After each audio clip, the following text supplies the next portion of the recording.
আসসালামু আলাইকুম ওয়া রাহমাতুল্লাহি ওয়া বারাকাতুহু। আলহামদুলিল্লাহি রাব্বিল আলামিন ওয়াস সালাতু ওয়াস সালামু আলা রাসূলিহিল কারীম ওয়া আলা আলিহি ওয়া সাহবিহি আজমাইন। আমরা সকলকে ধন্যবাদ জানাই যারা এই প্রোগ্রামের ব্যবস্থাপক এবং যারা এসেছেন আল্লাহর জিকির শোনার জন্য। আল্লাহ তাআলা সবাইকে জাযায়ে খায়ের দেন এবং সকলের নেক আশা পূরণ করেন, আল্লাহুম্মা আমিন। আজকে ধারাবাহিক আলোচনা জিভের আপদ, জিভেজাত পাপ, কয়েকটি পাপের কথা আলোচনা করব। তার মধ্যে প্রথম পাপ হলো অন্যায় সুপারিশ করা। আপনারা জানেন সুপারিশ করলে সওয়াব আছে, যদি সুপারিশ ভালো সুপারিশ হয়। কেউ কোনো জায়গাতে তার অধিকার পাচ্ছে না, অধিকার পাইয়ে দেওয়ার জন্য যদি সুপারিশ করা হয় তো সে তার জন্য আপনি সওয়াব পাবেন।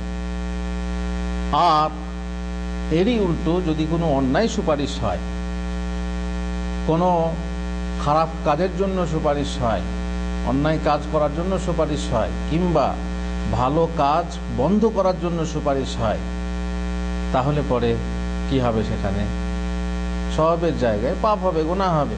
এটাই স্বাভাবিক কথা।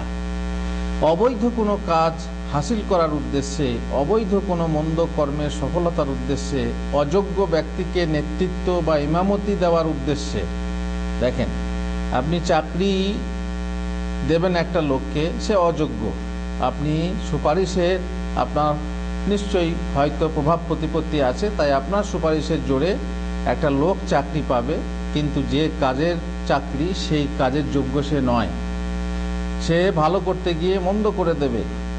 এমন লোকের জন্য যে সুপারিশ আপনি করবেন, ইমামতির সুপারিশ করছেন এক লোকের জন্য, জামাতের কাছে যে লোকটাকে ইমামতি করতে দেওয়া হোক, কিন্তু সে তার কেরাত ঠিক না, সে সূরা ফাতিহা ঠিক মতো পড়তে পারে না, নামাজের ফরজ কি সুন্নত কি সে বোঝে না, তাহলে আপনার সুপারিশের জোরে যদি এই লোকটাকে, অযোগ্য লোককে ইমামতি দেওয়া হয়, আর তার পেছনে যারা নামাজ পড়বে তাদের অবস্থা কি হবে বুঝতেই পারছেন। এমন সুপারিশ করা নিশ্চয়ই অন্যায়। কোনো অপরাধীর শাস্তি মকুব করার উদ্দেশ্যে যদি আপনি সুপারিশ করেন, চোর ধরা পড়েছে তার হাত কাটা যাবে, আপনি বলছেন না, সুপারিশ করছেন যে না, যেন হাত কাটা না যায়।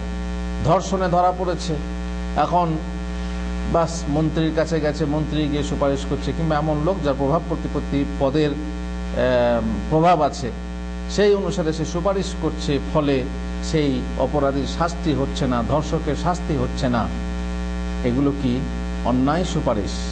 স্বজন প্রীতির বা সম্মান বজায় রাখার খাতিরে অপরের জন্য সুপারিশ করা বৈধ নয়। এখন যদি আপনি না করেন তো আপনার সম্মান থাকবে না, এই লোকটা এলো, আমি করতে পারলাম না, আমি তার কাছে ছোট হয়ে যাব, এই জন্য সে অন্যায় কাজে সুপারিশ করে। মন্দ বা অন্যায় সুপারিশ করলে ওই মন্দ সুপারিশকারীর উপরেই বর্তায়, তার উপরেও বর্তায়, আর যে কাজ যে ক্ষতি করবে তারও উপরে বর্তাবে।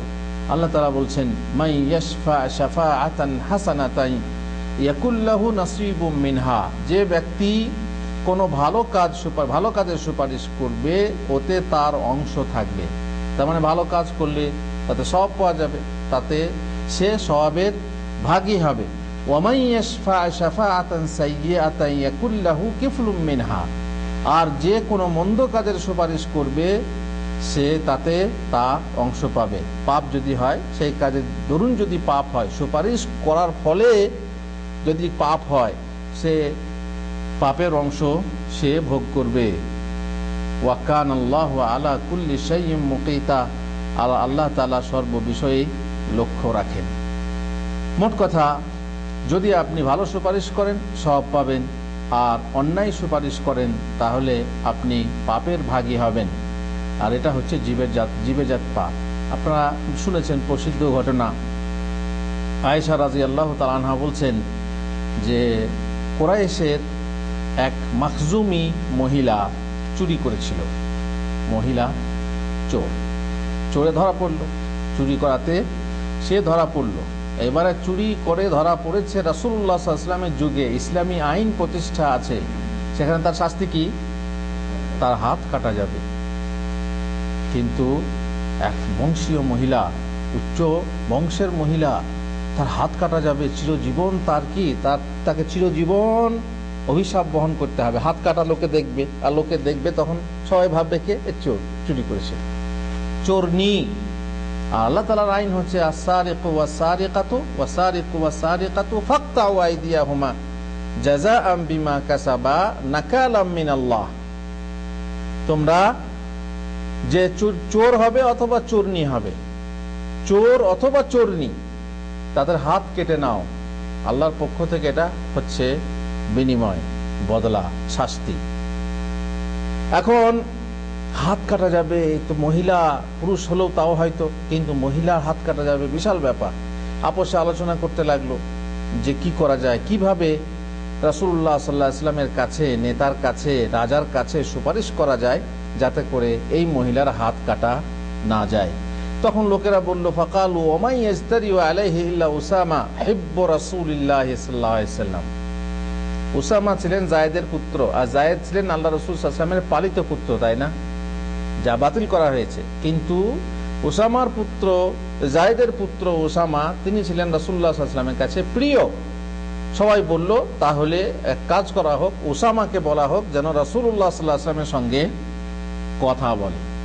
ফাকাল্লামাহু উসামা, উসামা কথা বললেন, ইয়া রাসূলুল্লাহ, এই মহিলা হচ্ছে উচ্চ বংশের মহিলা, তো অনেক সবাই চাচ্ছে যে যেন হাত কাটা না যায়, চুরিতে ধরা পড়েছে, যেন হাত কাটা না যায়। রাসূলুল্লাহ সাল্লাল্লাহু আলাইহি সাল্লাম যেন রাগান্বিত হলেন, বললেন, উসামা তাশফাউ ফি হাদ্দিন মিন হুদুদিল্লাহ, আল্লাহ তাআলার হদ, আল্লাহ তাআলার দণ্ডবিধির ব্যাপারে তুমি সুপারিশ করছো। এখন চলে এসেছে বিচারকের কাছে, তার শাস্তি হবে, বিচার হবে, শাস্তি হবে, সেখানে তুমি সুপারিশ করতে এসেছো আল্লাহর দণ্ডবিধি হচ্ছে চোরের হাত কেটে নাও, এই দণ্ডবিধির ব্যাপারে তুমি সুপারিশ করতে এসেছো। অতএব কামা ফাখতাতাবা ফাকাল, আল্লাহ রাসূল সাল্লাল্লাহু আলাইহি ওয়াসাল্লাম দাঁড়ালেন লোকদের মাঝে এবং খুতবা দিলেন। তারপরে বললেন, আইয়ুহান নাস ইন্নামা আহলাকাল্লাযিনা ক্বাবলাকুম আন্নাহুম কানু ইযা সারাকা ফীহিমুশ শরীফু তারাকু। তোমাদের পূর্ববর্তী জাতিরা যে যে কারণে ধ্বংস হয়েছে তার মধ্যে একটা কারণ হলো যে তাদের যখন কোনো ভদ্র, কোনো উচ্চ বংশীয় কিংবা সবল লোক চুরি করত, তখন তাকে কি করত? ছেড়ে দিত। কোনো শরীফ লোক, কোনো ভদ্র লোক চুরি করত, তখন তাকে ছেড়ে দিত। ওয়া ইযা সারাকা ফীহিমুদ দাঈফ আকামু আলাইহিল হাদ। আর যদি কোনো গরিব চুরি করত, কোনো দুর্বল শ্রেণীর মানুষ চুরি করত, কোনো বংশগোত্রহীন মানুষ চুরি করত, যার প্রতিপত্তি নেই এমন দুর্বল মানুষ চুরি করত, আকামু আলাইহিল হাদ, তার উপরে দণ্ডবিধি কায়েম করত, তার উপরে দণ্ডবিধি কায়েম করত। তার মানে সবল ও দুর্বলের মাঝে পার্থক্য নির্বাচন করত। এই জন্যই তারা ধ্বংস হয়েছে। ধ্বংস হওয়ার একটা কারণ ছিল এইটা। শোনো হে লোক সকল, লাওয়ান্না ফাতিমাতা বিনতা মুহাম্মাদিন সারাকাত লাকাতাতু ইয়াদাহা, মুহাম্মাদের কন্যা যদি ফাতেমা যদি চুরি করত, আমি তারও হাত কাটতে ছাড়তাম না, তারও হাত কেটে নিতাম। এই হচ্ছে ইনসাফ, এই হচ্ছে ইনসাফ। নিজে হক বলো, নিজের ন্যায় বিচার করো, যদিও নিজের বিপক্ষে হয়, নিজের ছেলের বিপক্ষে হয়, নিজের মেয়ের বিপক্ষে হয়। এ নয় যে পরের বেলাতে হক বিচার করলাম আর নিজের বেলায় না হক বিচার আপনি করলেন না, তা না। এটাই হচ্ছে ন্যায় পরায়ণতা, এটাই হচ্ছে ন্যায় বিচার, হক বিচার, যে আপনি নিজের বিরুদ্ধে, নিজের মা বাপের বিরুদ্ধে, নিজের ছেলে মেয়েদের বিরুদ্ধে, নিজের আত্মীয় স্বজনের বিরুদ্ধে আপনি হক ন্যায় বিচার করবেন। রাসূলুল্লাহ সাল্লাল্লাহু আলাইহি ওয়াসাল্লাম বললেন, যদি মুহাম্মাদের কন্যা ফাতেমাও চুরি করত, তাহলে আল্লাহর কসম আমি তারও হাত কেটে নিতাম, ছাড়তাম না। আর মুহাম্মাদের বংশ থেকে উচ্চ বংশ কিছু আছে? কোনো বংশ নেই। আর আমি হচ্ছি রাজা, আমার মেয়ে চুরি করলে আমি ছাড়তাম না। সুতরাং কুরাইশ বংশের মাখজুমি মেয়ে মহিলা হলেও, উচ্চ বংশের মহিলা হলেও আমি ছাড়বো না, তার হাত কাটবই, কারণ সে চুরি করেছে, সে চোর, তার একটাই পরিচয়, সে অপরাধী। সুতরাং রাসূলুল্লাহ সাল্লাল্লাহু আলাইহি ওয়াসাল্লাম এই সুপারিশ গ্রহণ করলেন না। বোঝা গেল কি, যে এই রকম দণ্ডবিধির ব্যাপারে, দণ্ডবিধি অচল করার ক্ষেত্রে যদি কেউ সুপারিশ করে, তার সেই সুপারিশ বৈধ নয়।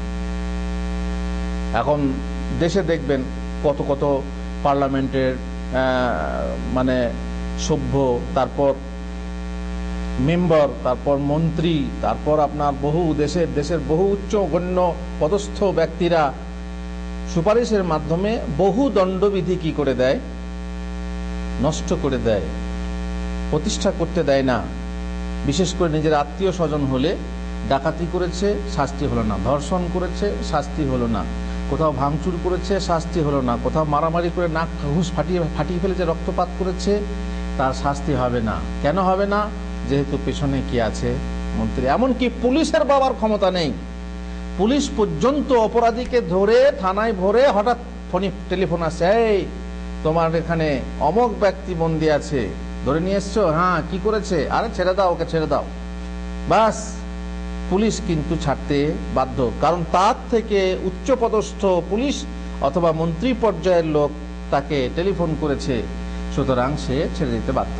এইভাবে কত অপরাধী শাস্তি পায় না, কিন্তু কিয়ামতে তো শাস্তি পেতেই হবে। দুনিয়াতে সে শাস্তি পাচ্ছে না। কেন পাচ্ছে না? এই যে এই শ্রেণীর সুপারিশের কারণে, অন্যায় সুপারিশ, তাদের প্রতি শাস্তি প্রয়োগ না করার সুপারিশ, এমন সুপারিশ যা অন্যায় এবং তার জন্য সে পাপী হবে, পাপের ভাগী হবে। বেশ, এবার দ্বিতীয় নম্বর পাপ আজকে যে কথা বলবো সেটা হচ্ছে অসৎ কর্মের আদেশ দেওয়া এবং সৎ কর্মে বাধা দেওয়া। এটাও জীব দ্বারা হয়।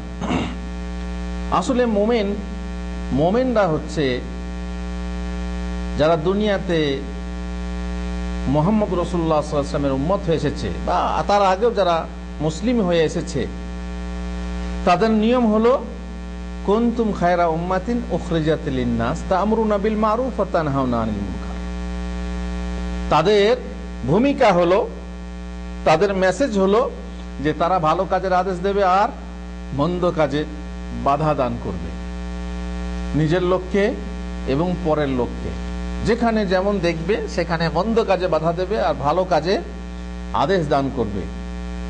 এটা নয় যে যে পাপ করবে সে ভুগবে, আমার দেখার দরকার নেই, চাচা আপন জান বাঁচা, যে কাঠ খাবে সে আঙ্গার হাঁকবে, আমার দেখার দরকার নেই। না, তার কারণ আপনি যেমন নিজেকে বাঁচাবেন, অপরকে বাঁচানোর দায়িত্ব আপনার ঘাড়ে আছে। আর এই ব্যাপারে রাসূলুল্লাহ সাল্লাল্লাহু আলাইহি ওয়াসাল্লাম যে উদাহরণ দিয়ে, সুন্দর উদাহরণ, সেটা কি? ওই যে দুতল বিশিষ্ট জলজাহাজ, যাদের কিছু লোক নিচের তলায় থাকে পানির ভিতরে আর কিছু লোক ওপর তলায় থাকে। তো নিচের তলার লোকের পানির দরকার হলে ওপর তলায় যেতে হবে না? হবে না? ওপর তলায় গিয়ে তারপরে পানি নিতে হবে। তো ওপর তলায় গেলে ওপরের লোকরা বিরক্ত হয় আর নিচের তলার লোকরা তখন নিজেদের প্রেস্টিজে লাগে, তো বলছে কি দরকার আছে, আমার তো পানি ধারেই রয়েছে। তো ছেনি নিয়ে আর ফুটো কর, হাতুড়ি দিয়ে ঢাই ঢাই করে পিটাচ্ছে। ওপরের লোকরা বলছে কিসের শব্দ হচ্ছে? তো একজন বলছে ওই যে ওরা পানি নিতে আসলে পরে আমরা বিরক্ত হই, তো তোরা নিচে থেকে পানি নিয়ে নেবে। ওই যে খালাস, যে কাঠ খাবে সে আঙ্গার হাঁকবে।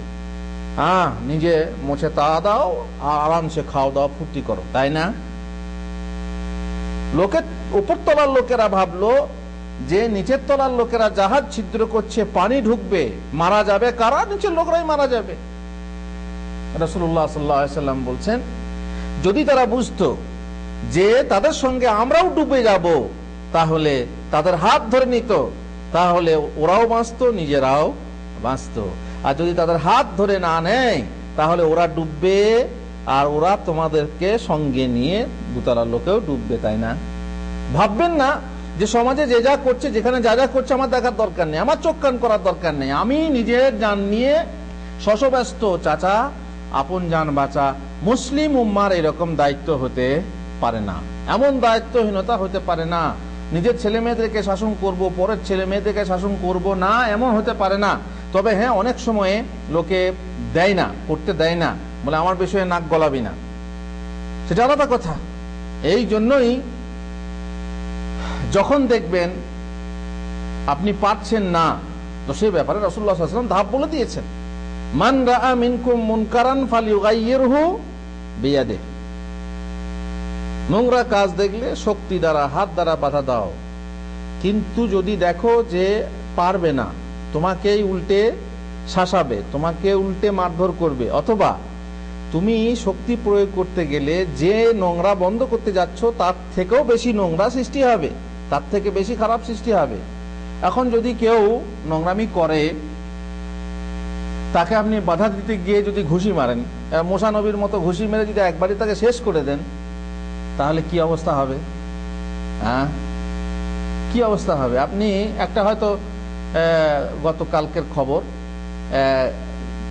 এক জায়গাতে এক ট্রেনের ভিতরে লোকের সামনে সমস্ত লোক আছে, ট্রেন ভর্তি লোক আছে, আর সেখানে এক ছেলে তার বান্ধবীকে জড়িয়ে ধরেছে, কি না প্রেম করছে। তো প্রেম করছে, তার জন্য পার্ক আছে, তার জন্য সমুদ্র সৈকত আছে, তার জন্য বিভিন্ন নিরিবিলি জায়গা আছে, তা না, লোক সমাজের মাঝে ট্রেনের মাঝখানে সেখানে জড়াজড়ি করে তারা প্রেম করছে। এই দেখে কিছু লোক বাধা দিয়েছে। বাধা তখন দিতে গেছে, কথা কাটাকাটি হয়েছে, মারপিট হয়েছে, স্বাভাবিক মারপিট হবেই। তখন থানা পুলিশ হয়েছে। পুলিশ উল্টা চোর গৃহস্থকে ডাঁটে। কাকে ডাঁটছে? যে তোমরা বাধা দিতে গেলে কেন? ওরা না যা ইচ্ছা, ওরা যুবক যুবতী, ওরা যা করছে, তরুণ তরুণী, তোমরা কেন? কোন হিরো হিরোইন বক্তব্য দিচ্ছে, মন্তব্য করছে যে ওরা নিজেরা করছে, সমস্যা কি? ব্যক্তি স্বাধীনতা আছে, তাদের স্বাধীনতা আছে। তোমার যদি দেখার ইচ্ছা না থাকে তো মুখটা ঘুরিয়ে নাও। বুঝতে পারলেন ব্যাপার? মুখটা ঘুরিয়ে নাও। তোমরা বলার কে? তোমার নাক বলাবার কে? ওদের স্বাধীনতা আছে। এই নিয়ে উল্টে যারা তাদেরকে বাধা দিয়েছে, তাদের প্রতিবাদ করেছে যে এইভাবে জনসমক্ষে তোমরা করো না। আর আপনারা জানেন কিয়ামতের আগে এরকম হবে, তাই না? লোকেরা রাস্তায় রাস্তায় গাধার মতো সহবাস করবে, লোকেরা তাকি দেখবে। যদিও শুরু হয়েছে সমুদ্র সৈকত গুলোতে, পার্ক গুলোতে শুরু হয়েছে, রাস্তাতে হবে, এখন ট্রেনের মাঝে এরকম শুরু হয়ে গেছে। তখন বুঝতেই পাচ্ছেন যে এইরকম অবস্থা। যে ধর্ষণ, সাধারণত ধর্ষণগুলোর যে কারণ, অনেক কারণগুলো হয় কি, যে সে বেলেল্লাপনা লেবাসে, পোশাকে, খোলামেলা পোশাকে থাকে, কিংবা বন্ধুর সাথে সে এমন কিছু করে যেগুলো অন্য যুবক দেখে তাদের হিংসা হয়, তার ফলে বাধা দিতে যায়। কিংবা লোভ হয় যে তুই একা খাবি কেন, আমরাও খাবো, ইত্যাদি। এইভাবে মারপিট শুরু হয়। এখন বাধা দিতে গিয়ে পুলিশ বলছে তুমি কেন স্বঘোষিত অভিভাবক হবে? তার মানে তুমি বাধা দেবার কে? তুমি কি ওর মা বাপ নাকি? তুমি কি ওই মেয়ের মা বাপ যে তুমি বাধা দেবে?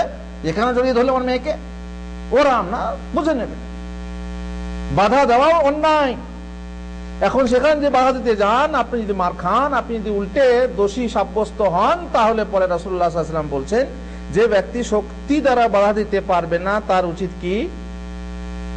জিহবা দ্বারা বাধা দেবে। বাধা দেওয়া কিন্তু ছাড়বে না যে ভাই এটা ঠিক না, এ কি করছো, তাই না, এটা অন্যায়, তুমি নিজের জায়গায় করো। তোমার যদি স্ত্রী হয় তো বাড়িতে গিয়ে করো, তোমার প্রেমিকা হয় তো নির্দিষ্ট জায়গা আছে, এখানে কেন, লোক সমাজে এখানে কেন করবে? মুখ দিয়ে বাধা দেয়, তাতেও যদি ক্ষতি হয় তাহলে অন্তর দ্বারা ঘৃণা করতে হবে। নিশ্চয়ই এর পর্যায় আছে। এ নয় যে আপনি দেখলেন জড়াজড়ি করে আছে, আপনি একদম লাল হয়ে গিয়ে মারলেন ঘুষি অথবা শুট করে দিলেন, না, এটা আপনার অতিরঞ্জন হবে। তার কারণ যে নোংরামি আপনি দূর করতে চাচ্ছেন তার থেকে যেন বড় নোংরামি, যে পাপ আপনি বন্ধ করতে চাচ্ছেন তার থেকে যেন বড় পাপ না হয়ে বসে। এখন জড়াজড়ি করে ধরে আছে, এটা একটা পাপ ঠিকই, আর ওইটা বন্ধ করতে গিয়ে যদি খুন করে ফেলেন, কোনটা বড় পাপ? খুন করা বড় পাপ। তো বাদ ভালো করতে গিয়ে আপনি বেদনা শুরু করে দিলেন, তাই না? তো এইরকম করলে নিশ্চয়ই হবে না। তবে যারা বলছে স্বঘোষিত অভিভাবক কিনা, হ্যাঁ, প্রত্যেক মুসলিম অপর মুসলিমের জন্য অভিভাবক, স্বঘোষিত না। কার পক্ষ থেকে ঘোষণা? আল্লাহর পক্ষ থেকে ঘোষণা। আল্লাহর পক্ষ থেকে ঘোষিত অভিভাবক প্রত্যেক মুমিন, প্রত্যেক মুমিনের অভিভাবক। বন্ধু, আল মুমিনুনা ওয়াল মুমিনাতু বাদুহুম আউলিয়াউ বাদ। আল্লাহ তাআলা কোরআনে ঘোষণা দিয়েছেন যে মুমিন নারী পুরুষ একে অপরের অভিভাবক, একে অপরের বন্ধু। ইয়ামুরুনা বিল মারুফি, তারা সৎ কাজের আদেশ দেবে, ওয়ায়ানহাউনা আনিল মুনকারি, এবং গর্হিত কাজ, নোংরা কাজ, খারাপ কাজে বাধা দেবে। ওয়ায়ুকিমুনাস সালাহ, তারা নামাজ কায়েম করবে। ওয়ায়ুতুনাজ যাকাহ, যাকাত প্রদান করবে। ওয়ায়ুতিউনাল্লাহ ওয়া রাসূলাহ, আল্লাহ এবং তার রাসূলের আনুগত্য করবে। উলাইকা সায়ারহামুহুমুল্লাহ, আল্লাহ তাদেরকে রহম করবেন। ইন্নাল্লাহা আজিজুন হাকিম, আল্লাহ হচ্ছেন পরাক্রমশালী, হিকমতময়। ওয়াদাল্লাহুল মুমিনিনা ওয়াল মুমিনাতি জান্নাতিন তাজরি মিন তাহতিহাল আনহারু খালিদিনা ফিহা, আল্লাহ তাআলা এই মুমিনদের জন্য ওয়াদা দিয়েছেন, প্রতিশ্রুতি দিয়েছেন এমন জান্নাতে যার পাদদেশে নদী সমূহ প্রবাহিত হবে। কয় শ্রেণীর নদী? হ্যাঁ, নদী সমূহ প্রবাহিত হবে, দুধের নদী, পানির নদী, তাই না, মধুর নদী, সব প্রবাহিত হবে আপনার জান্নাতের নিচে, চিরস্থায়ী তারা থাকবে। খালিদিনা ফিহা ওয়া মাসাকিনা তাইয়িবাতান ফি জান্নাতি আদন, আদন জান্নাতে থাকবে তাদের জন্য সুন্দর সুন্দর বাসা। ওয়া রিদওয়ানুম মিনাল্লাহি আকবার, আর আল্লাহর পক্ষ থেকে সন্তুষ্টি হচ্ছে সবচেয়ে বড়। যালিকা হুয়াল ফাউজুল আযীম, আর এটা হচ্ছে বিশাল সাফল্য, বিশাল সাফল্য। জান্নাত পেলে আপনার বিশাল সাফল্য। কাদের কথা গেল? মুমিনদের কথা। মুমিনরা এক অপরের অভিভাবক, স্বঘোষিত নয়, আল্লাহর পক্ষ থেকে ঘোষিত। অতএব যেখানেই নোংরা কাজ দেখবে সেখানেই কি করবে? বাধা দেবে। মুমিন মুমিনের ভাই, মুমিন মুমিনের জন্য আয়না স্বরূপ। আয়না স্বরূপ মানে আপনার চোখে মুখে কালি আছে কিনা আপনি নিজে দেখতে পাবেন যতক্ষণ না সামনে আয়না রেখেছেন। আয়না দেখুন, আপনার চোখে মুখে কি আছে আপনি বুঝতে পারবেন। তেমনি আপনার ভাই আপনার আয়না, একজন মুমিন অপর মুমিনের জন্য আয়না। হুজুর আপনার দাড়িতে ভাত লেগে আছে, হুজুর আপনার চোখে কালি লেগে আছে, হুজুর আপনার নাকে ময়লা লেগে আছে, আপনি বলবেন আপনার দায়িত্ব। আর তার মানে এই না শুধু এইটাই, বরং আমি যদি কোনো নোংরা কাজ করি, হুজুর এটা আপনার অন্যায় হচ্ছে, আপনি এটা করবেন না, আপনি অমুক জায়গায় এই করছেন, এটা ঠিক না। এই যে কোনো খারাপ কাজে আমাকে দেখবেন, আপনার অধিকার আছে যে আপনি আমাকে হেদায়েত করবেন, আপনি আমাকে পথ দেখাবেন, আপনি আমার কালিমা দেখিয়ে দেবেন, আমার কালি কোথায় আছে, চোখে আছে না গালে আছে। বুঝতে পারছেন? এ হচ্ছে প্রত্যেক মুমিনের দায়িত্ব। স্বঘোষিত অভিভাবক নয়। যারা বড় বড় রাষ্ট্র নেতা কি বলছে, রাজনীতির নেতারা মন্তব্য করেছে, একজন বলছে স্বঘোষিত অভিভাবক নাকি তুমি? মুমিনরা অবশ্য জাতীয় অন্যদের কথা, আমরা আমাদের কথা বলছি। আমরা মুমিনরা যখন এইসব জিনিস দেখব তখন বাধা দেবো না নাকি চাচা আপন জান বাঁচা, যে যা করছে, যে কাঠ খাবে সে আঙ্গার হাঁকবে না, তোমাকেও আঙ্গার হাঁকিয়ে ছাড়বে।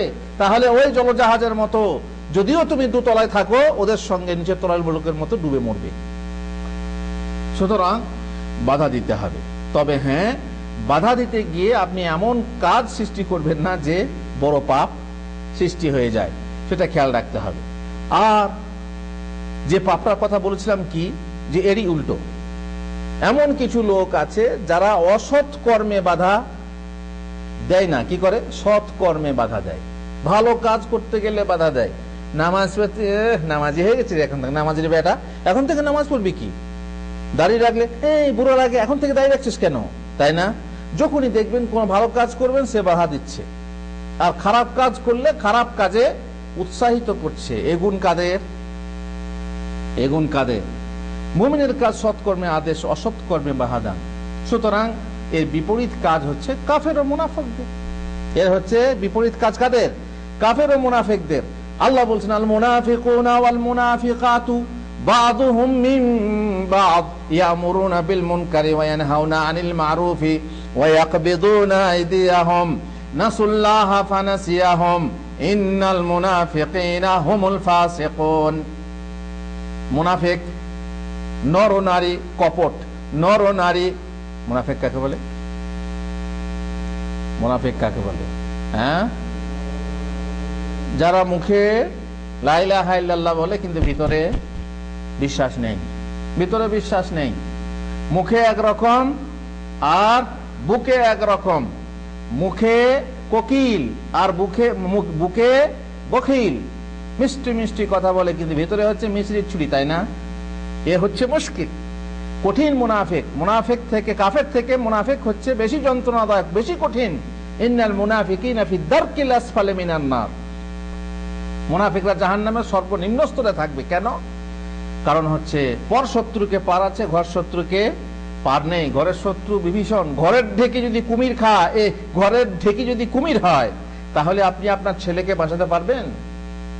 পুকুরে কুমির থাকে, নদীতে কুমির থাকে, সমুদ্রে যদি কুমির থাকে আলাদা কথা, যে নামবো না, কিন্তু ঘরের ঢেকি যদি নিজেই কুমির হয়ে যায় আর উপায় আছে? এই হচ্ছে মুনাফিক। এই মুনাফিকদের অভ্যাস কি? আল্লাহ তাআলা বলছেন যে তারা অসৎ কর্মে নির্দেশ দেয় আর সৎ কর্মে নিষেধ করে। ভালো কাজ করতে গেলে বাধা দেয় আর খারাপ কাজ করতে আদেশ দেয়। আর ওরা হচ্ছে ব্যয়কুণ্ঠ, দান করে না, দান করতেও দেয় না। কেউ যদি দান করে তাকে বাধা দেয়, কিসরা এখানে দিবি কেন, বাধা দান করে, আল্লাহর পথে খরচ করতে দেয় না। আল্লাহ তাআলা বলছেন নাসুল্লাহ ফানাসিয়াহুম, তারা আল্লাহকে ভুলে যায়, সুতরাং আল্লাহ তাদেরকে ভুলে যান। আল্লাহকে তারা বিস্মৃত হয়, আল্লাহ তাদেরকে বিস্মৃত হন। আল্লাহ তাআলা বলছেন ইন্নাল মুনাফিকিনা হুমুল ফাসিকুন, আসলে মুনাফিকরাই হচ্ছে সত্যত্যাগী, এরাই হচ্ছে ফাসিক। আল্লাহ কিন্তু এর শাস্তি স্বরূপ আবার বলছেন পরবর্তী আয়াতে, ওয়া'আদাল্লাহুল মুনাফিকিনা ওয়াল মুনাফিকাতি ওয়াল কুফফারা নারা জাহান্নামা খালিদিনা ফিহা। ওখানে মুমিনদেরকে ওয়াদা দিয়েছিলেন কিসের? জান্নাতে, তাই না? আর মুনাফিকদেরকে এবং কাফেরদেরকে ওয়াদা দিয়েছেন নারা জাহান্নাম, জাহান্নামের আগুন, খালিদিনা ফিহা, তারা সেখানে চিরস্থায়ী বসবাস করবে। হিয়া হাসবুহুম, জাহান্নামই তাদের জন্য যথেষ্ট। ওয়ালাআনাহুমুল্লাহ, আল্লাহ তাদেরকে লানত করেন, অভিশাপ করেন। এমন মুনাফিক, এমন কাফের, তাদেরকে আল্লাহ তাআলা অভিশাপ করেন। ওয়ালাহুম আযাবুম মুকিমা, তাদের জন্য রয়েছে স্থায়ী শাস্তি। শাস্তি বহাল থাকবে, যতদিন থাকবে কিয়ামতের মাঠ, কিয়ামতের হিসাবের পর থেকে তারা চিরস্থায়ীভাবে তারা জাহান্নামে শাস্তি ভোগ করতে থাকবে। সুতরাং এক শ্রেণীর মানুষ যারা মাজার যেতে, গান বাজনা শুনতে বা করতে ও করাতে, পরের ধন হরপ করতে ইত্যাদি হারাম কর্মে আদেশ ও উদ্বুদ্ধ করে, আর জালসা ও কোরআন শুনতে, আর মসজিদ ও মাদ্রাসা যেতে, ন্যায় ও ইনসাফ প্রতিষ্ঠা করতে, আত্মীয় সৎ হলেও আত্মীয়তার বন্ধন বজায় রাখতে বাধা দেয় ও নিষেধ করে, তারা ওদের কাছাকাছি অথবা দলভুক্ত মানুষ। এতে কোনো সন্দেহ আছে? যদি বলেছে মুমিন নামাজি, কিন্তু দেখা যাচ্ছে কি যে এই সমস্ত ভালো কাজে বাধা দিচ্ছে আর এই সমস্ত খারাপ কাজে উদ্বুদ্ধ করছে। এমন লোক যারা, তারা ওই মুনাফিকদের দলভুক্ত নতুবা তাদের কাছাকাছি। এই হলো মোটামুটি সৎ কাজে বাধা দেওয়া আর মন্দ কাজে আদেশ করার যে পাপ, সেই সংক্রান্ত দুটো কথা। আর একটা পাপের কথা আসি, সেটা হচ্ছে কোরআন পাঠ যখন করা হবে তখন কথা বলা যাবে না। খুতবা যখন চলবে তখন কথা বলা যাবে না। খুতবা চলাকালে যদি কথা বলে তো কি শাস্তি বলতে পারবেন? খুতবা চলছে, ইমাম খুতবা দিচ্ছেন আর আপনি কথা বলছেন আপনার সাথীর সঙ্গে, আপনার শাস্তি কি? জুমার নামাজটাই বাতিল হয়ে যাবে, আপনার জুমাই বাতিল হয়ে যাবে, জুমাই নষ্ট হয়ে যাবে। এখানে কথা হলো কি, তাহলে নামাজ পড়া যাবে কিনা সে কথা আগে বলা হয়েছে। 2 রাকাত নামাজ হালকা করে পড়া যাবে, বাকি বেশি না। দাতন করা যাবে না, হ্যাঁ, কিছু নিয়ে খেলা করা যাবে না, ঘড়ি নিয়ে খেলা করা যাবে না, ইত্যাদি ইত্যাদি। এখন যেটা বলছিলাম যে কোরআন যখন পাঠ করা হবে, কোরআন তেলাওয়াত হচ্ছে আর আপনি শুনছেন না, শুনছেন না মানে মনোযোগ সহকারে শুনছেন না। কারণ আল্লাহর আদেশ হলো ইজা কুরিয়া ওয়া ইজা কুরিয়াল কুরআনু ফাসতামিউ লাহু, ফাসমাউনা ফাসতামিউ লাহু ওয়া আনসিতু লাআল্লাকুম তুরহামুন। কোরআন তেলাওয়াত করা হলে মনোযোগ সহকারে শোনো এবং চুপ থাকো। তার মানে মনোযোগ সহকারে শুনতে হবে। আর 2 নম্বর কাজ কি? চুপ থাকতে হবে, কথা বলা যাবে না, তাহলে তোমাদের প্রতি রহম করা হবে। এখন কোরআন চলছে আর আপনি ফোনে ব্যস্ত আছেন, কোরআনটা বন্ধ করে তারপরে ফোন করুন। কোরআন চলছে আর আপনি আপনার বন্ধুর সাথে গল্প করছেন, দেখবেন গাড়িতে টেপ লাগিয়ে দিয়েছে, রেডিও চলছে, কোরআন চলছে, আর আপোষে কি হয়? গল্প করা হয় না, হয় না? এটা অন্যায়। যখনই পাশে কেউ থাকবে তার সঙ্গে গল্প করবেন, বন্ধ করে দেন রেডিও কিংবা টেপ বন্ধ করে দেন, কোরআন বন্ধ করে দেন, সমস্যা নেই, পরে শুনেন। যখন আপনি মনোযোগ সহকারে শুনতে পাবেন তখন শুনেন। রেডিও চলছে ঘরে, আপনি ঘরে কোরআন রেডিও লাগিয়ে দিয়েছেন, টেপ লাগিয়ে দিয়েছেন, কিংবা টিভিতে কোরআন তেলাওয়াত চলছে, আর আপনি সংসারের কাজ করছেন, ছেলে মেয়েদের সঙ্গে কথা বলছেন, এটা করছেন সেটা করছেন, মনোযোগ সহকারে শুনছেন না, কোরআনের প্রতি এটা হচ্ছে অবজ্ঞা এবং অবহেলা। আল্লাহ তাআলা এটা সহ্য করবেন না। সুতরাং কোরআন যখন তেলাওয়াত হবে তখন আপনাকে মনোযোগ সহকারে শুনতে হবে, আর নচেত বন্ধ করে দিতে হবে। যদি আপনি কথা বলেন তাহলে আপনি গুনাহগার, আপনার প্রতি দয়া করা হবে না। হুজুর, তাহলে নামাজে যদি কোরআন তেলাওয়াত করা হয় তো মুক্তাদি হয়ে আমরা কোরআন পড়তে পারি না? না। যখন ইমাম সাহেব কেরাত করবেন তখন আপনি পেছনে তার সঙ্গে সঙ্গে সূরা পড়বেন, এটা হতে পারে না। ইমাম সাহেব কেরাত পড়ছেন, আপনি পড়ে এলেন, এসে আপনি সানা পড়বেন, সুবহানাকা আল্লাহুম্মা আল্লাহুম্মা বায়াত বানি পড়বেন, আর ইমাম সাহেব কেরাত পড়ছেন, এটা চলবে না। সানা পড়া সুন্নত, কিন্তু কোরআন শোনা ওয়াজিব। এই জন্য সানা ছেড়ে দিয়ে আপনাকে কি করতে হবে? কোরআন শুনতে হবে। কিন্তু সূরা ফাতিহা, সূরা ফাতিহার পৃথক বৈশিষ্ট্য আছে। সূরা ফাতিহা কোরআনের 30 পারার বাইরে, কোরআনের 30 পারার ভূমিকা। এই জন্য সূরা ফাতিহার পৃথক বৈশিষ্ট্য আছে। এই সূরা ফাতিহা ছাড়া অন্য কোন সূরা, অন্য কোন কেরাত করা যাবে না। আবু হুরায়রা রাদিয়াল্লাহু তাআলা আনহু তিনি হাদিস বর্ণনা করছেন, রাসূলুল্লাহ সাল্লাল্লাহু আলাইহি ওয়াসাল্লাম বলেছেন, মান সাল্লা সালাতান লাম ইয়াকরা ফিহা বিউম্মিল কুরআন ফাহিয়া খিদাজ ফাহিয়া খিদাজ ফাহিয়া খিদাজ। যে ব্যক্তি এমন নামাজ পড়ে যাতে সে সূরা ফাতিহা পড়েনি, তাহলে তা হলো গর্ভচ্যুত ভ্রূণের মতো, গর্ভচ্যুত ভ্রূণের মতো, গর্ভচ্যুত ভ্রূণের মতো নষ্ট নামাজ, অসম্পূর্ণ নামাজ, সে নামাজ হয় না। তো গাইরো তামাম, তো সমস্যা এই ইমামের জন্য না মুক্তাদির জন্য? ইমাম মুক্তাদি সবাইকে সমান। যিনি হাদিস শুনছেন তিনি আবু হুরায়রাকে জিজ্ঞেস করছেন, আবু হুরায়রা, ইন্না নাকুনু ওয়ারা আল ইমাম, আমরা তো ইমামের পিছনে থাকি, তখন কি হবে? তখন সূরা ফাতিহা পড়বো না? আবু হুরায়রা রাদিয়াল্লাহু তাআলা আনহু বলছেন, ইকরা বিহা ফি নাফসিক, পড়ো না তা না, বরং তুমি চুপে চুপে পড়ো, মনে মনে পড়ো, পড়তে হবে। সূরা ফাতিহা মুক্তাদিকেও পড়তে হবে। এই জন্য ইমাম হোক চাহে মুক্তাদি, যে কোনো অবস্থায় সূরা ফাতিহা পড়তে হবে। তাহলে হুজুর আল্লাহ নিষেধ করছেন পড়তে, নিষেধ করেছেন, কিন্তু আদেশও রয়েছে। এবার আদেশ আর নিষেধে বোঝা গেল কি, যে কেরাত করো না, তার মানে হচ্ছে সূরা ফাতিহা ছাড়া অন্য কিছু কেরাত করো না, সূরা ফাতিহা ছাড়া অন্য কিছু পড়ো না, অন্য কিছু পড়া যাবে না, শুধু সূরা ফাতিহা। যেহেতু আমি রাসূলুল্লাহ সাল্লাল্লাহু আলাইহি ওয়াসাল্লামকে বলতে শুনেছি, কাল আল্লাহু তাআলা, আল্লাহ তাআলা বলেছেন। এটাকে কোন হাদিস বলা হয়? হাদিসে কুদসি। আমি আল্লাহ তাআলা বলেছেন, কাসসামতু সালাতা বাইনি ওয়া বাইনা আবদি নিসফাইন, আমি নামাজকে আমার এবং আমার বান্দার মাঝে 2 ভাগে ভাগ করে নিয়েছি। নামাজ এখানে সূরা ফাতিহা, দেখেন সূরা ফাতিহাই হচ্ছে নামাজ। বলা হয় আল হাজ্জু আরাফা, আরাফাই হচ্ছে হজ। কিন্তু আরাফাতে অবস্থান করা শুধু হজ না, আরো কিছু আছে, অনেক কিছু আছে, কিন্তু আরাফাই হচ্ছে মেন জিনিস। তেমনি গোটা নামাজের মধ্যে মেন হলো কি? সূরা ফাতিহা। এই জন্য একে সূরাতুস সালাহ বলা হয়, নামাজের সূরা, নামাজের সূরা। আমি নামাজকে 2 ভাগে ভাগ করে নিয়েছি, আমি সূরা ফাতিহাকে 2 ভাগে ভাগ করে নিয়েছি।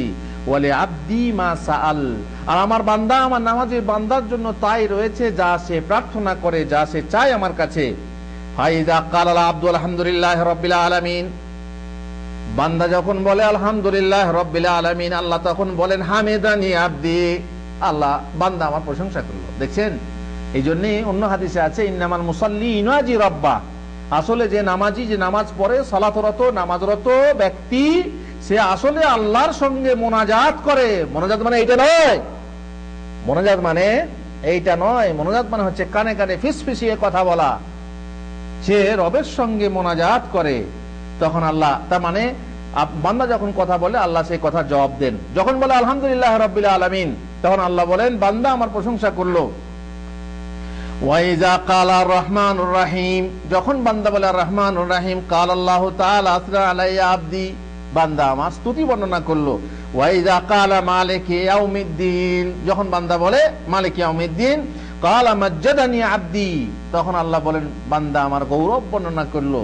ওয়া কালা মারাতান ফাওয়াদা ইলাইয়া আব্দি, যাই হোক, ওয়াইদা কালা ইয়াকা না'বুদু ওয়া ইয়াকা নাস্তাঈন, বান্দা যখন এই কথা বলে কালা হাযা বাইনি ওয়া বাইনা আব্দি, এ হচ্ছে আমার মাঝে এবং আমার বান্দার মাঝে, ওয়ালি আব্দি মা সাআল, আর বান্দা যা চাইবে আমি তা দেব। কি চাইবে বান্দা?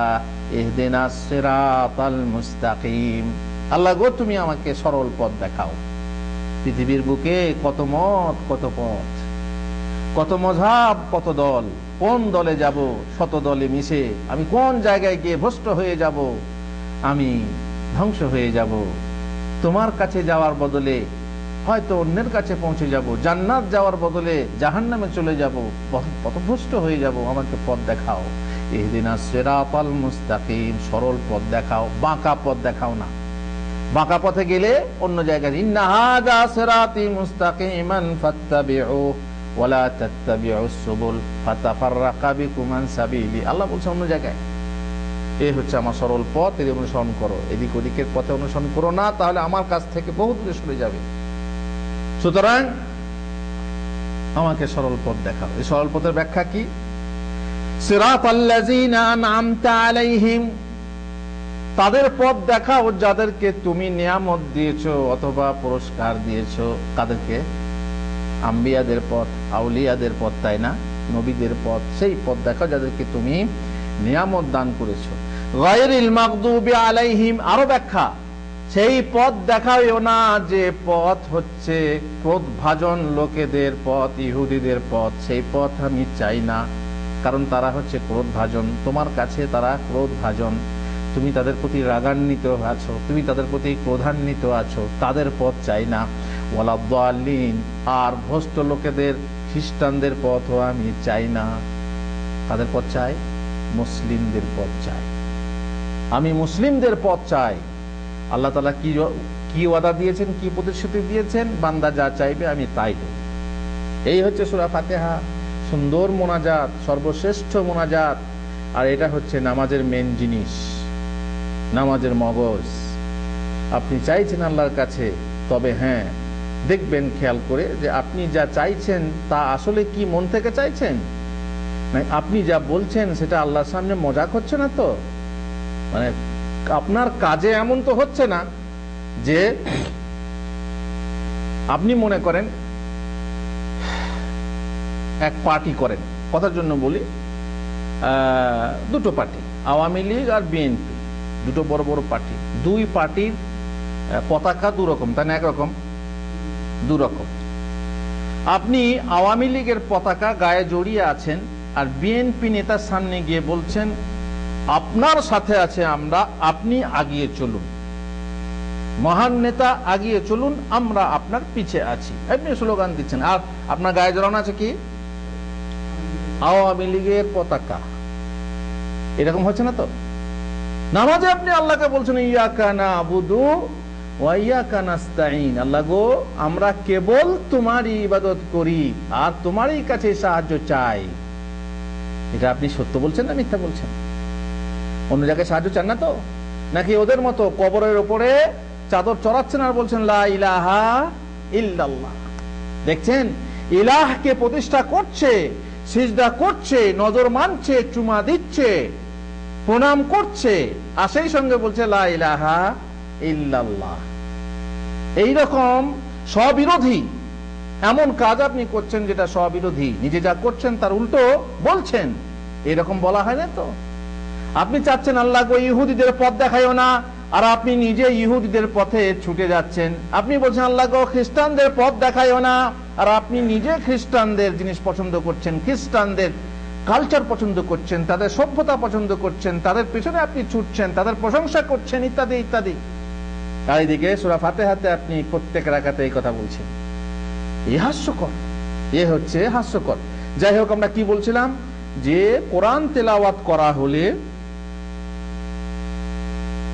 কথা বলা হবে না, এমনকি কোরআনও পড়া হবে না। কোরআন তেলাওয়াত করা হলে কথা তো বলাই হবে না, দুনিয়ার কথা বা অন্য কথা। আর এমনকি কোরআনও পড়া হবে না, কেবল কোরআনের একটা অংশ পড়া হবে, সেটা কি? সূরা ফাতিহা। সূরা ফাতিহা ইমামের পেছনে পেছনে হোক, ইমামের ফাঁকে ফাঁকে হোক, মনে মনে চুপে চুপে, যেভাবে হোক আপনাকে সূরা ফাতিহা পড়তেই হবে। সূরা ফাতিহা ছাড়া নামাজ অসম্পূর্ণ। সূরা ফাতিহা ছাড়া নামাজ গর্ভচ্যুত ভ্রূণের ন্যায়। গর্ভচ্যুত ভ্রূণের ন্যায় মানে অসম্পূর্ণ। সেই ভ্রূণ কোনো কাজে দেবে? বাঁচবে না কিসে? না, সে ছেলে বাঁচবে না। যে অকালে গর্ভ থেকে পড়ে যায় সে ছেলে বাঁচে না, সে নামাজ কাজে দেবে না। যাক, এই গেল সংক্ষেপে কথা। আর একটা সংক্ষেপে আর একটা পাপের কথা বলি, তারপরে আপনাদেরকে ছেড়ে দেবো। সেটা হচ্ছে মসজিদে বসে সাংসারিক গল্প গুজব করা। সৌদি আরবে আপনি দেখবেন না যে মসজিদে এসে কেউ এই শ্রেণীর গল্প গুজব করছে। কখনো কখনো কোনো কোনো লোক এসে করে, যেমন বৃষ্টি হয়েছে তখন জিজ্ঞেস করে, এক অপরকে জিজ্ঞেস করে, হ্যাঁ জাসির জাসির আল্লাহ খায়ের কাসির খায়ের কাসির আলহামদুলিল্লাহ। এদের বেশিরভাগ কথাতে কি থাকে? আল্লাহর জিকির থাকে, তাই না? সাইল এলো, সাইল এসছে। সাইল মানে কি?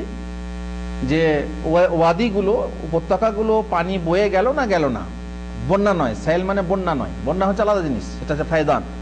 বন্যা তো ঘর বাড়ি ডুবিয়ে দেবে ইত্যাদি ইত্যাদি, কিন্তু না, এটা হচ্ছে সাইল। সাইল মানে যে এই যে ওয়াদি, এই যে আমাদের রয়েছে ওয়াদি, এই ওয়াদিতে পানি বয়ে গেল কিনা এই বিষয়ে তারা কথাবার্তা মসজিদে অনেক সময় জিজ্ঞেস করে, এক অপরকে জিজ্ঞাসা করে, যেহেতু অন্য সময় দেখা হয় না, মসজিদে এসে তাই।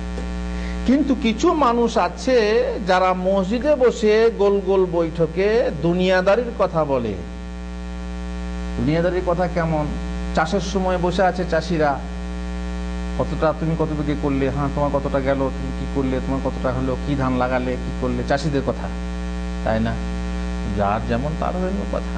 বড় লোকের কথা, টাকা পয়সা, কত টাকা ব্যবসা হলো, কত টাকা লাভ হলো, কত টাকা নোকসান হলো, তাই না? আর ডাক্তারের কথা, ইঞ্জিনিয়ারের কথা, তার নিজের নিজের সমস্ত কথা, দুনিয়াদারির কথা কোথায় বলে? মসজিদে বলে। এরকম বলা ঠিক? মসজিদ কি এই জন্য বানানো হয়েছে? না, মসজিদ হচ্ছে ইবাদতের জন্য, মসজিদ হচ্ছে জিকির আজকারের জন্য, মসজিদ হচ্ছে কোরআন তেলাওয়াতের জন্য। মসজিদ সাংসারিক গল্প গুজব করার জন্য বা আপোষে তর্ক বিতর্ক করার জন্য, দুনিয়াদারির জন্য মসজিদ বানানো হয়নি। রাসূলুল্লাহ সাল্লাল্লাহু আলাইহি ওয়াসাল্লাম বলছেন যে মসজিদে এসে বাধা দিয়েছেন, মসজিদে এসে হই হাল্লা করবে না, সংসার চাকরি বাকরি ইত্যাদি, হ্যাঁ নিজের ছেলে মেয়ের এই সেই, ভাই কি বলবো ছেলে মেয়েরা মানছে না, এই সেই, কেউ বলছে নানা রকম অভিযোগ, কেউ নিজের মেয়ের প্রশংসা করছে, কেউ নিজের ছেলের প্রশংসা করছে, কত রকম দুনিয়াদারির কথা, চলবে না। কে? রাসূলুল্লাহ সাল্লাল্লাহু আলাইহি ওয়াসাল্লাম বলছেন সায়াকুনু ফি আখিরিজ জামান কওমুন, শেষ জামানায় এমন এক শ্রেণীর লোক হবে, ইয়াজলিসুনা ফিল মাসাজিদি হালাকান হালাকান, তারা মসজিদে গোল হয়ে বসবে, গোল হয়ে বসবে, 2-4 জন 3 জন 4 জন 5 জন করে দেখবেন এক এক জায়গায় বসে বসে গ্রুপ হয়ে বসবে। কি করবে? বলছেন ইমামুহুমুদ দুনিয়া, তাদের ইমামকে দুনিয়া। তাদের কথাবার্তা কিসের হবে? দুনিয়াদারি, সাংসারিক গল্প গুজব, কোনো আল্লাহর জিকির না, যে দিনের কথা আলোচনা করছে, কোন একটা হাদিস নিয়ে আলোচনা করছে, কোন একটা কোরআনের আয়াত নিয়ে আলোচনা করছে না। সমস্যা হচ্ছে এই যা হবে হোক, দুনিয়াদারি কথা হলেও তো পথ থাকে, কিন্তু এই জায়গায় বসে মানুষে এক অপরের গীবত করে, তাই না? এক অপরের গীবত করে, জানো ওই পাড়াতে অমুক লোকের এই হয়েছে, অমুক মেয়ে এই হয়েছে, অমুক ছেলে এই হয়েছে। এক অপরের গীবত কোথায় এসে হচ্ছে? মসজিদে হচ্ছে। অবশ্য পাড়া গ্রামের মসজিদ, শহরের মসজিদটা কিছুটা পবিত্র থাকে, কিন্তু পাড়া গ্রামের মসজিদগুলো আবার সেখানকার ইমাম সাহেব হচ্ছে BBC লন্ডন। গ্রামে, গোটা গ্রামের কোনো খবর এই ইমাম সাহেবের কাছে আসতে বাকি থাকে না, সব রিপোর্টার এসে খবর জমা হচ্ছে কোথায়? BBC লন্ডনে। ইমাম সাহেবকে বলা হচ্ছে যদি আপনি চান সেখানে ওই গ্রামে আপনি বৈবাহিক সম্পর্ক কায়েম করবেন, তাহলে কাউকে জিজ্ঞেস না করে ইমাম সাহেবকে জিজ্ঞেস করেন যে অমুক মেয়েটা কেমন আর অমুক ছেলেটা কেমন, তাহলে মোটামুটি রিপোর্ট। অবশ্য অনেক সময় ওই রিপোর্টগুলো সঠিক থাকে না, কারণ ইমাম সাহেব তো নিজে দেখেননি, ওনার শোনা কথা, সেই শোনা কথা অনেক সময়ে শোনা নাও হতে পারে, রূপও হতে পারে, কিংবা লোহাও হতে পারে, তাই না? অনেক সময়ে ভুল হতে পারে, কিন্তু তবুও দেখবেন যে ইমাম সাহেবের কাছে যে জ্ঞান থাকে সেটা পাবলিকের কাছে থাকে না। এই জন্য মসজিদের ভিতরে এসে, অবশ্য জরুরি নয় যে মসজিদের ভিতরে হয়, হয়তো ইমাম সাহেবের খাস রুম থাকে, সেই রুমে গিয়ে গল্প গুজব হয়। অনেক মসজিদে আবার রুমও নেই, সেখানে মসজিদের ভিতরেই এবার ইমাম সাহেব থাকে, আর সেই মসজিদের ভিতরেই এবার ইমাম সাহেবের পানের বাটা, গুলের কোটো, জর্দা ইত্যাদি সব ওই মসজিদেই পান ভাঙছে, মসজিদেই খাচ্ছে, মসজিদেই সবকিছু, মসজিদেই স্বপ্নদোষ হচ্ছে, মসজিদেই নাপাক হচ্ছে, মসজিদেই হাওয়া ছাড়ছে। এরকম মসজিদ আছে না নাই? এরকম ইমাম সাহেব কোথায় থাকে? মসজিদের ভিতরেই থাকে। আবার শুধু তাই না, ইমাম সাহেব থাকে তাই না, সেই গ্রামে যদি বদযাত্রী আসে, কোন বিয়ের বদযাত্রী আসে, সেই বদযাত্রী গুলোকেও মসজিদে রাখা হয়। আপনারা জানেন না? জানেন না? দেখেছেন না? দেখেননি? কোন কোন গ্রামের মানে এমন বাড়ি নেই যে বাড়িতে, বিশেষ করে বানবন্যার পরে ঘর বাড়ি ভেঙে গেছে, মসজিদটা আছে, তখন বিয়ে এসছে কোথায় রাখবে? মসজিদে। দিয়ে মসজিদকে অপবিত্র করে, মসজিদের অপমান করে এই শ্রেণীর মানুষ। অবশ্য বর্তমানে প্যান্ডেল লোকেরা করছে, কিন্তু আগে এরকম করতো, মসজিদে বিয়ে রাখতো। হ্যাঁ, ভালো লোক হলে রাখা যায়, সমস্যা নেই, পরেজগার মানুষ, নামাজি মানুষ, সমস্যা নেই। কিন্তু বরযাত্রী যারা আছে, বরের আবার যাত্রী আছে নাকি? ইসলামে বরের যাত্রী নেই, কিন্তু হয়ে গেছে ওই যে ওদের পরিবেশে, প্রতিবেশীর কাছ থেকে আমরা শিখেছি বরের যাত্রী, আমরাও বরের যাত্রী নিয়ে যাই, বরযাত্রী নিয়ে যাই, বিনা নিমন্ত্রণে নিমন্ত্রণ খেতে যাই, হারাম খেতে যাই, এমন বরযাত্রী আছে। বরযাত্রীগুলো অধিকাংশই বরযাত্রী সব ওই ছেলে পোলাপান, যাকে আপনারা বলেন পোলাপান, মানে ছেলে চৈতি, তার মানে ওই যে সব ওই চ্যাংড়াগুলো, আর চ্যাংড়াগুলো বেশি নোংরামি প্রদর্শন করে। আমি একবার বরযাত্রী খাওয়াচ্ছিলাম, বুঝলেন, মসজিদে বরযাত্রী খাওয়াচ্ছি, আমার মামাই তো বোনের বিয়ে, তো একজন পানি চাইলো, তো পানি কি এক কারণে দেরি হয়ে গেল পানিটা দিতে, আর সে চোখ রাঙানি, তার মানে সে বরযাত্রী, আর পানি চাইলো আর দেওয়া হলো না। তাহলে বাপত্তির অধিকার আছে, যদি আপনি কিছু বলেন তখন কি হবে? বুঝতেই পারছেন, বিয়ে রাজা যত না বলে পারিষদ দলে বলে তার শতগুণ, সর্বনাশ।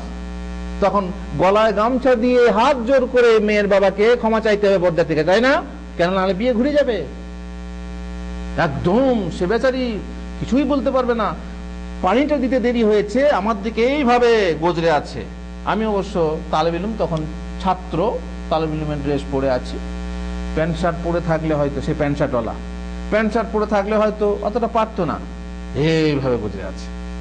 আমার শ্বশুর গ্রামে একটা বিয়েতে এক বাড়িতে বরযাত্রী রেখেছে, নিচের তলায় কিছু লোক, মোটামুটি যারা নামাজি মুরব্বী এই শ্রেণীর মানুষ, আর ওপর তলাতে রেখেছে এই যে চ্যাংড়াগুলোকে। তো নিয়ম হচ্ছে, প্রথমে বরযাত্রী আসবে, তাকে আপ্যায়ন করতে হবে শরবত দিয়ে আপ্যায়ন করার পর সিঙ্গারা, বিস্কুট ইত্যাদি, চাটা দিতে হবে। তারপরে আপনার ওই যে লুচি, মিষ্টি খাওয়াতে হবে, সাফিসেন ইত্যাদি। এটাকে নাস্তা বলছে না, হাজরি বলে আমাদের দেশে, তাই না? এই হওয়ার পরে দিতে দেরি হয়েছে, মানে কিছু লোককে দেওয়া হয়েছে, কিছু লোককে মানে অন্য জায়গা থেকে দূর থেকে আনতে হচ্ছে, দেরি হয়ে গেছে।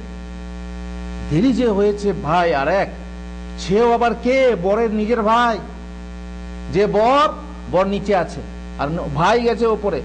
বর হচ্ছে পরেজগার মানুষ, সাদাসিধে মানুষ, আর তার ভাই হয়ে গেছে কি মস্তান। ভাইজান সে প্লেটটা নিয়ে দুতলার ওপর থেকে মারলো ছোট, একবারে নিচে এসে ধাই করে প্লেটটা পড়লো। বুঝতে পারলেন কেন? দেরি হয়েছে সামান্য।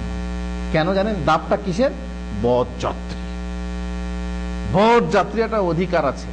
আরে ঘোড়ার ডিম তোরা তো এসেছিস জোর করে খেতে, তো সবুর হচ্ছে না? না সবুর হবে কেন? আমি তো বরের সাথে এসেছি, এখনই বিয়ে ঘুরিয়ে নিয়ে যাব। যদি কথা না শোনো, ঠিক মতো খেতে না দাও, বিয়ে ঘুরে যাবে, সত্যি ঘুরে যাবে। আর এক বিয়েতে গেছি, সে দুঃসম্পর্কে ফুপুতে ভাই হয়, তার বিয়েতে গেলাম, বাস নিয়ে গেছি। বাস নিয়ে বোধহয় প্রায় 150 না কত বরযাত্রী ছিল, 100-150 মতো বরযাত্রী ছিল, আমি আছি তাদের মধ্যে। গ্রামের ধারে গিয়ে বাস থেমে গেল, বাস থামাও। বড় ভাই বলছে বাস থামাও। কি ব্যাপার? বলছে আমাদের বিয়াই বাড়ি থেকে কোনো লোক আসেনি, কি করতে হবে? দাওয়াত দিতে হবে, দাওয়াত না দিলে আমরা গ্রামে ঢুকবো না। বুঝতে পারছেন? দাওয়াত না দিলে গ্রামে ঢুকবো না। দাওয়াত না দিলে কি খাওয়া যায় নাকি? তাই না? বাসে করে 150 জন লোক আগে জোর করে নিয়ে এসে আবার তুমি দাওয়াত চাইছো? যাও গুন্ডার মতো ঢোকো, লুটেরার মতো ঢোকো, খাও পেট ভরে। হারামখোরের দল জোর করে এতজন ছাড়া হবে না, আমার আত্মীয়তার বন্ধন ছিন্ন হয়ে যাবে, অমুক রাগ করে তমুক রাগ করে, বাঁশতলাতে বিয়ে লোকাই শেখ শামসু মামাইতো ভাই কোথাকার কে ধরে বেঁধে সবাইকে পদযাত্রায় নিয়ে আসতে হবে। ঘরে খাওয়া, ঘরে খাওয়াবে না। নিজের লেজে পা পড়লে প্যাঁ করে ডাকে, আর পরের লেজে পা পড়লে তুলো পানা থাকে, তাই না? তুলো লাগে তখন। এতক্ষণ জোর করে নিয়ে এলেন, এখন বলছে না দাওয়াত দিতে হবে। আমি তো হাসছি, আমরা এতক্ষণ জোর করে আগে কথাবার্তা 2 সপ্তাহ আগে কথা হয় যে 150 জন আসবে, 150 জন আসবে, তারপর দাওয়াত কিসের? বিনা দাওয়াতে ঢুকো। বলছে না অন্যায় হবে, দাওয়াত দিতে হবে। অনেকক্ষণ বাস দাঁড়িয়ে থাকলো, তারপরে সেখানে খবর গেল, সেখান থেকে লোক এসে বলছে আপনাদেরকে আমার বাড়িতে নিমন্ত্রণ রহিল। তবে বাস ছাড়লো। এই যে নিমন্ত্রণটা তোরা পেলি, এই নিমন্ত্রণ কি অন্তর থেকে ছিল? ওরা মেয়ের বাবারে, ওই মেয়ের বাবা তার কত কষ্ট হয়েছে, তার মনের ভেতরে কত টাকা জোগাড় করতে, ওই বরযাত্রী খাওয়াতে, তার বিয়ে সারতে, তার অলংকার বানাতে কত কষ্ট হয়েছে। হয়তো বা এমনও হতে পারে যে সে দরজায় দরজায় ভিক্ষা করে তোদেরকে খাওয়াবার জন্য, তোদের আপ্যায়ন করার জন্য সে তৈরি প্রস্তুত করেছে। লজ্জা লাগে না? লজ্জা লাগে না সমাজকে? লজ্জা লাগে না এইভাবে জোর করে আসতে? লজ্জা লাগে না ডাকাতের দল নিয়ে আসতে? আবার বলছে কি দাওয়াত দাও, জোর করে দাওয়াত দাও। সুবহানাল্লাহিল আযীম। মোট কথা, বরযাত্রীদের এমন দাপ থাকে যে দাপের এমন অভদ্র ব্যবহার। এই জন্য আমি সবসময় বলি বরযাত্রী, বরযাত্রী না। যেহেতু ইসলামে বরযাত্রী বলে কোনো কিছু নেই। বরের সঙ্গে বিয়ে পড়াতে যাত্রী যেতে হবে, কে বললো? যে কোনো জায়গার 2 জন সাক্ষী চাই, আর সাক্ষী যদি নামাজি না হয় সাক্ষী হবে? নামাজি সাক্ষী চাই। আর তুমি এই বেনামাজি গুলো যারা পেশাব করে পানিও নেয় না, তাদেরকে বরযাত্রী নিয়ে যাচ্ছ। সমস্যা এখানে। আপনাকে বরযাত্রী যদি বলা হয়, আপনি তখন না যাবো না, সব ছেলে ছোটি থাকবে, আর যারে তুই যা।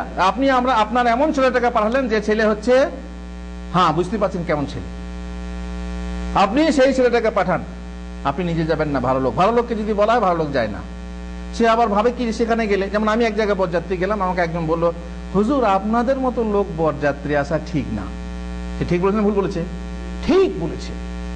আমি বাবু কি করবো, শোনো, কোন রকম করে পানিটা খেয়ে মারধর পালিয়ে গেলাম। গ্রামে ছিল, যে গ্রামে ইমামতি করতাম সেই গ্রামে গেছি। এবারে আমি দেখলাম যে সত্যি কথাই বলেছে। আমি আপনার পানি ফানি খেয়ে মসজিদ, ডাইরেক্ট মসজিদ। হ্যাঁ কি হলো হুজুর? আমরা এক কাজ করেন, আপনার 4টি ভাত আমাকে মসজিদে দিয়ে যাবেন। কেন? লোকেই আমাকে শিক্ষা দিয়েছে। কারণ সব সময় আসলে তো মানুষের শিক্ষা এইভাবেই হয়। তাহলে বরযাত্রী কোথায় থেকে কোথায় গেলাম। হ্যাঁ, বরযাত্রী মসজিদে রাখা কেমন বুঝতে পাচ্ছেন? যে বরযাত্রীগুলো, যে বদমাশ মানুষগুলো মসজিদে এসে মসজিদকে নোংরা করে, কত রকম বুদ্ধি আছে বরযাত্রী। দেখেছি আমরা, বরযাত্রীকে বিছানা দেওয়া হয়েছে, বিছানা নষ্ট করে দেয়, খাবার ফেলে নষ্ট করে, ছিঁড়ে দেয়, কি কি কত রকম আছে। তো মসজিদে খবরদার বরযাত্রী রাখা যাবে না। কিছু লোক হবে যারা দুনিয়ার গল্প করবে, আর তারপরে তো বিড়ি সিগারেট পান বিড়ি তো আছেই। অবশ্য মসজিদে আমাদের দেশে এখনো পর্যন্ত, যদিও ইমাম সাহেব বিড়ি খায়, ইমাম সাহেব বিড়ি খায় না, খায় না? বহু ইমাম আছে মসজিদের, মাশাআল্লাহ। অসুবিধা কি? যদি ইমাম সাহেবের জন্য পান খাওয়া যায়, জর্দা খাওয়া যায়, হয়তো বিড়ি খেলে সমস্যা কি? ওরা ভাবে বল না, পানটা হচ্ছে সেন্ট, মানে সুবাস থাকে, জর্দাতে সুবাস থাকে, আর বিড়িটা দুর্গন্ধ, বিড়িটা খাওয়া যাবে না। এই জন্যই এখনো পর্যন্ত আল্লাহর রহমতে কোনো মসজিদের ভিতরে বিড়ি খাওয়া শুরু হয়নি। কোথায় খাওয়া হয়? এই পবিত্র জিনিসটা, এই খাদ্য, সুখাদ্য অখাদ্যটা বাথরুমে খাওয়া হয়, পায়খানাতে খাওয়া হয়, পায়খানার গন্ধের সাথে টানা হয় এই জিনিসটা। আলহামদুলিল্লাহ এখনো মসজিদে শুরু হয়নি। ইমাম সাহেব মসজিদে থাকে, ওই নিজের রুমে কিংবা বাথরুমে গিয়ে টান টানে। ওদের আবার বলে টান না টানলে পরে আবার পায়খানা নামে না, পায়খানা হয় না বলে, পেট ফেপে থাকে। যাই হোক, মসজিদের ভিতরে কোনো সাংসারিক গল্প গুজব চলবে না।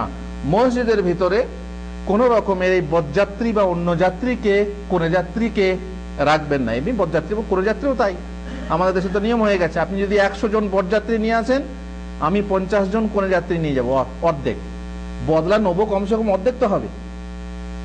এই সব চলছে। তো মোট কথা, এই হাদিসটা শেষ করে আপনাদের শেষ করে দিচ্ছি। রাসূলুল্লাহ সাল্লাল্লাহু আলাইহি ওয়াসাল্লাম বলছেন, তাদের ইমাম হবে কে? দুনিয়া। ফালা তুজালিসুহুম, সুতরাং তোমরা ওই গ্রুপে বসো না, খবরদার বসবে না। কেন? ফাইন্নাহু লাইসা লিল্লাহি ফীহিম হাজাহ, তার কারণ তাদের ব্যাপারে, তাদেরকে নিয়ে আল্লাহ তাআলার কোনো প্রয়োজন নেই। খালাস, কোনো প্রয়োজন নেই, আল্লাহ তাআলা তাদেরকে চান না। যারা মসজিদের ভেতরে বসে পার্থিব গল্প গুজব করে, সাংসারিক গল্প গুজব করে, আল্লাহ তাআলা তাদেরকে চান না। সুতরাং মসজিদকে পবিত্র রাখতে হবে, পরিচ্ছন্ন রাখতে হবে, সুগন্ধ রাখতে হবে, গল্প গুজব থেকে, দুনিয়াদারি গল্প গুজব এবং গীবত থেকে, পরচর্চা থেকে, নিন্দা থেকে, পরশ্রীকাতরতা থেকে, ইত্যাদি থেকে, সব রকম সমস্ত রকমের সমালোচনা থেকে মসজিদকে পবিত্র রাখতে হবে। আল্লাহ তাআলা যেন আমাদেরকে পবিত্র রাখেন। আল্লাহুম্মা আমিন। রব্বানা আতিনা ফিদ দুনিয়া হাসানা ওয়া ফিল আখিরাতি হাসানা ওয়া কিনা আযাবান নার। ওয়া সাল্লাল্লাহু আলা নাবিয়িনা মুহাম্মদ ওয়া আলা আলিহি ওয়া সাহবিহি আজমাইন।